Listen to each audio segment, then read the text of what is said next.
mengatakan, saya selalu dipanggil ke Mabes, dipanggil ke Polda, dipanggil oleh Kapolri, dan seterusnya dan seterusnya. Jadi waktu mau aksi tanggal 28 kemarin kita dipanggil polisi. Tujuannya singkat, kita mau dipres, kita mau ditekan supaya aksinya batal, supaya aksinya gagal.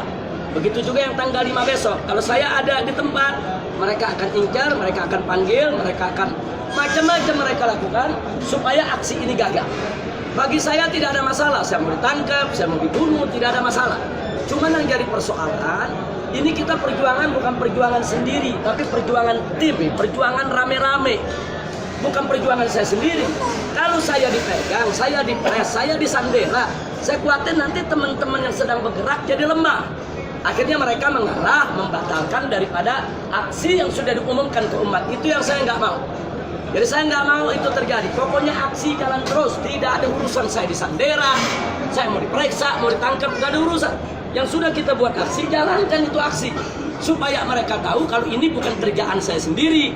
Ini kerjaan umat dari mana-mana. Kerjaan habaib, kerjaan ulama, kerjaan pondok-pondok pesantren, kerjaan ormas-ormas Islam dari berbagai macam golongan. Nah ini yang kita ingin buktikan. Maka itu kemarin begitu mau aksi 28, saya segera cabut untuk umroh. Sengaja supaya tidak ada yang bisa mereka sandera. Sehingga teman-teman kemarin alhamdulillah turun dengan tertib, bagus, ratusan ribu yang turun. Dan insya Allah besok tanggal 5 akan lebih banyak lagi yang turun untuk menegakkan keadilan. Jadi ini yang saya mau sampaikan, kita tidak akan mundur, kita tidak akan pernah mundur apapun yang terjadi. Nah, saya mau tanya lagi semua sekali lagi, siap berjuang? Siap. Siap jaga Indonesia? Siap. Siap tegakkan kalimat Allah? Siap. Siap bersatu? Siap. Siap di belakang komando para ulama? Siap. Takbir. Allah. Sallu ala nabi. Sebelum kita akhiri, kalau ada satu atau dua pertanyaan silakan. Silakan. Waalaikumsalam.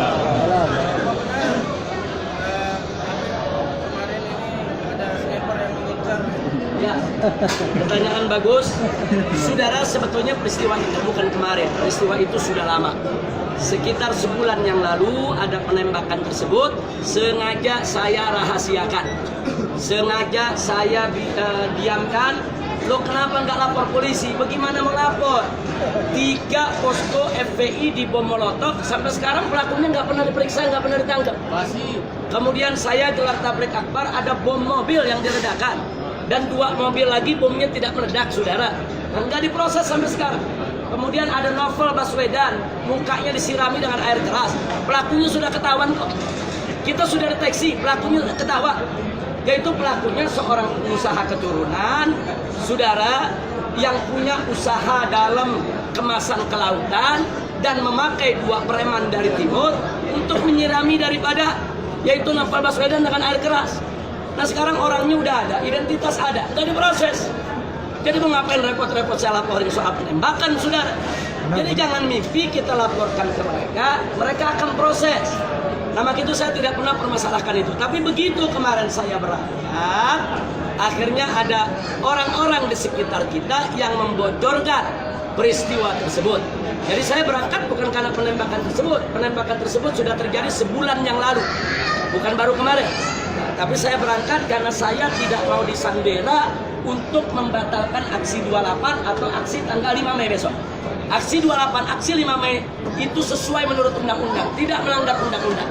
Dan nggak boleh ada menghalangi. Dalam undang-undang Indonesia, siapa yang menghalangi seseorang menyampaikan pendapatnya di muka umum sesuai peraturan, maka orang tersebut bisa dipenjara sebanyak 1 tahun. Jadi kalau polisi menghalangi umat Islam melakukan unjuk rasa damai, polisi bisa kena pidana 1 tahun penjara ya kawan. Karena itu mereka nggak bisa maksa, cara mereka menyandera kita.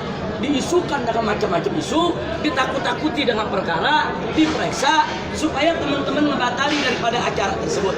Sama dengan aksi 313. Kiai Khotib sebagai panglima, besok digelar aksi, malam ini ditangkap. Tujuannya apa? Supaya aksi batal. Nah, tapi saat itu kita ambil alih, nggak bisa. Kiai Khotib ditangkap, itu bagian resiko perjuangan. Kita akan terus berjuang agar beliau ini segera dibebaskan. Tapi aksi 313 tetap harus digelar oleh umat Islam. Jadi jangan gara-gara 1-2 kiai ditangkap aksi batal. Enggak. Hatta saya ini ditangkap, dipenjara, dibunuh lagi ya kawan. Perjuangan menegakkan yang hak tidak boleh berhenti. Silakan, ada lagi pertanyaan? Dua lagi? Singkat saja, silakan. Singkat kata, kami sebetulnya sudah berkumpul dengan sikap-sikap pemerintah Indonesia. Saya meminta kenapa kita tidak berkudeta sekalian. Kenapa tidak membuat kudeta sekalian dengan pemerintah? Terima kasih banyak. Baik, ini pertanyaan luar biasa, vulgar. Jadi pertanyaannya kenapa nggak kudeta aja? Sebetulnya ini pertanyaan bukan hanya di sini ya. Saya keliling dari Aceh, Medan, Lampung, Palembang, di mana-mana. Sampai ke Bima, ke NTB sana, semua pertanyaan sama. Masyarakat udah muak dengan ketidakadilan. Masyarakat udah muak dengan kesenjangan sosial yang terlalu berlebihan. Masyarakat ini sudah muak dengan penghinaan terhadap ulama, Islam, dan lain sebagainya. Cuman yang ingin saya ingatkan di sini, kalau kita masih punya jalan untuk membenahi negara kita tanpa pertumpahan darah, kenapa tidak kita benahi tanpa pertumpahan darah? Jadi kita minta perjuangan kita jangan hanya didukung oleh emosi. Sebab kalau kita tidak tata dengan rapi, nanti Indonesia bisa lebih parah dari Syria, lebih parah dari apa yang terjadi di Irak, lebih parah dari apa yang terjadi di Yaman. Dan itu tidak boleh terjadi. Indonesia ini negara kepulauan, ada 300 lebih suku bangsa yang ada di Indonesia. Nah, jadi kalau sampai kita melakukan sesuatu hal tanpa pertimbangan yang matang, tanpa momentum yang tepat, terjadi pertumpahan darah, perang saudara, pecah Indonesia, besok yang namanya Indonesia nggak ada di peta dunia lagi. Dan itu kita nggak mau. Jadi sekali lagi, bicara tentang revolusi, kudeta, dan lain sebagainya, jadikan itu sebagai jalan yang paling akhir. Kalau sudah tidak ada jalan yang lain, selama masih ada jalan konstitusional seperti yang tadi saya ceritakan, 2019 bisa kita rebut kok secara konstitusional, tapi semua kerja. Jangan cuma saya yang kerja, Ustadz Aktiar yang kerja, Ustadz Abu Jibril yang kerja. Jangan cuma Ustadz ini yang kerja, semua ikut kerja. Kalau semua ikut kerja mempengaruhi masyarakat yang ada di sekitarnya, 2019 kita bisa rebut ini negara tanpa pertumpahan darah. Yang terakhir, silakan. Waalaikumsalam. Bagaimana dengan peran serta TNI dalam perjuangan umat Islam pada saat ini? Ya, setahu saya TNI itu punya sabta marga dan TNI itu punya prinsip, di mana TNI harus selalu bersama konstitusi. Nah, karena itu kalau kita lihat sejarah daripada pergerakan yang terjadi di Indonesia sejak merdeka sampai hari ini, TNI pada saatnya tidak ada pilihan kecuali harus bersama rakyat. Sekali lagi, tidak ada pilihan bagi TNI kecuali harus bersama rakyat. Jadi ada ketentuan TNI. Kalau presiden melanggar konstitusi, TNI harus ikut konstitusi, bukan ikut presiden. Jangan lupa itu. Nah, kalau presiden berseteru dengan rakyatnya, TNI harus di tengah untuk mendamaikan kedua kekuatan ini. Tapi kalau dua kekuatan ini terus-menerus bisa mengganggu kestabilan negara, TNI harus berpihak kepada rakyat. Karena TNI dari rakyat, oleh rakyat, untuk rakyat. Itu saya harapkan TNI Polri tetap pada posisinya, bela konstitusi, bela negara, bela rakyat. Jangan membela pemodal. Maaf, ini di negeri kita ada pemodal ini. Ini pemodal yang ingin ngatur-ngatur TNI, ngatur-ngatur polisi, ngatur-ngatur pejabat untuk diadu domba dengan umat Islam. Ini kan yang ngadu domba kita ini kan para pemodal. Kita nggak punya persoalan dengan presiden, kita nggak punya persoalan dengan para menteri. Cuman kita diadu dengan mereka. Kita nggak punya persoalan dengan TNI dan Polri, enggak. Cuman ada pemodal-pemodal yang ingin memaksakan kehendak.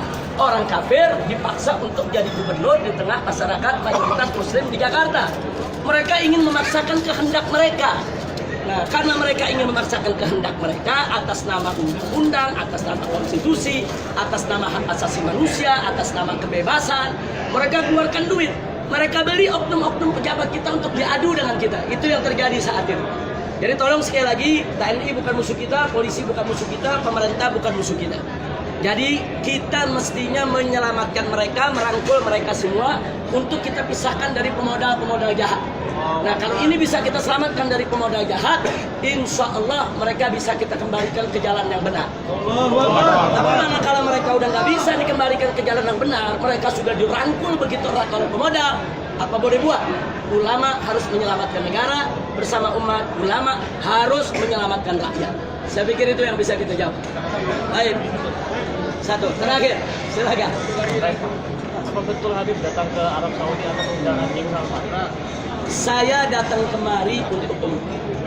Sekali lagi saya datang untuk umroh. Tapi memang ada hal-hal yang tidak bisa saya cerita secara terbuka pada saat kedatangan Raja Salman ke Indonesia maupun setelah beliau pulang ke negeri ini. Memang ada keinginan dari pihak kerajaan Arab Saudi ini untuk membuka komunikasi dengan para ulama, para habaib, para tokoh-tokoh gerakan umat Islam yang ada di Indonesia. Tapi karena masalah ini sensitif, kalau terlalu terbuka nanti kerajaan Saudi dianggap mencampur urusan dalam negeri Indonesia. Karena itu ada hal-hal yang tidak bisa dan nggak boleh saya jawab. Tapi keinginan kerajaan Saudi ini ingin membantu umat Islam, ingin membantu Indonesia, ingin membantu rakyat Indonesia, ingin menyelamatkan Indonesia dari ikutan utang dan riba yang selama ini dimainkan oleh negara-negara kapitalis. Itu memang ada. Nah, cuman kan pemerintah Saudi kan dalam hal ini kan sebagai negara tentu harus mengambil langkah yang sangat hati-hati. Tapi terlepas dari itu semua, kedatangan Raja Saudi kemarin ke Indonesia itu membuka satu wacana baru, itu membuat posisi daripada gerakan umat Islam di sana semakin kuat, langsung atau tidak langsung. Nah, saya pikir itu yang mesti diingat. Sampai-sampai begini, ini saya ambil anekdotnya aja. Sampai-sampai supir taksi di jalanan gara-gara Raja Salman datang, apa dia bilang? Gua pikir Cina doang yang kaya, ternyata Arab ada rajanya. Ini kan ada, selama ini kan mereka pikir yang kaya kan cuma RRC aja. Nah, enggak sampai di situ. Indonesia dibantu 87 triliun investasi maksudnya. Kemudian Saudi investasi di Cina 720 triliun. Mestinya ini jadi teguran buat kita.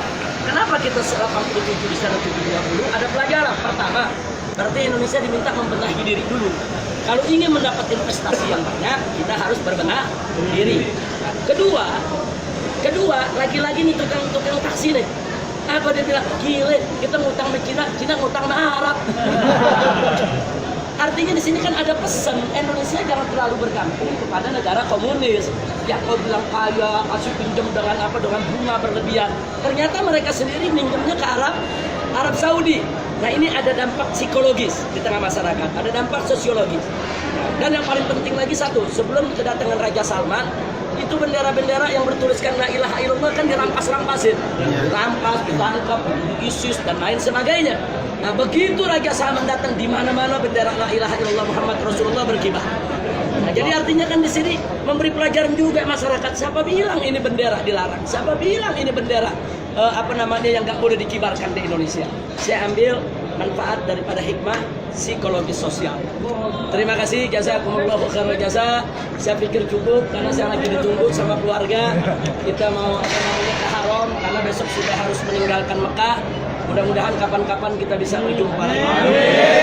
Terima kasih atas yang kita baca surah Al-Fatihah. Kita mohon kepada Allah Subhanahu wa taala Al-Fatihah agar negara kita dijadikan baldah thayyibah. Kita semua yang hadir di sini